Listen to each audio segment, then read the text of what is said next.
unfortunately, antibiotics not only are associated with those problems, but they can also be associated with inflammatory bowel disease, with colon cancer, with strep throat. And so there's important risks of antibiotics, and if we can avoid those, that's always great.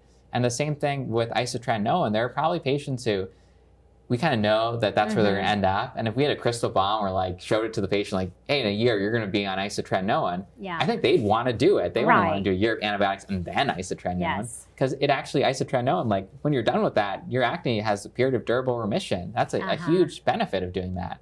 And so if we could better identify those patients and get them on the right treatment earlier, that would help us reduce our reliance on oral antibiotics. And that's going to improve our overall outcomes. So antibiotics, absolutely, there are patients where they're great treatments for them, where it's the best option and they work. But we want to try to be cognizant of the potential risks and downsides as well. And think about, are there opportunities to use some of these other treatments that maybe haven't been considered as much because we didn't have as much data, or because we were worried about concerns of side effects that over time, like isotretinoin, we used to be worried about inflammatory bowel disease, and that's been shown to not be an issue. We're worried about depression. That's been shown not to be an issue. So some of these things that maybe classically made us want to stay away from that, kind of reserve it for only the most severe patients, well, you know, it might actually be safer and more effective than we thought. And maybe we should consider it more broadly than we used to.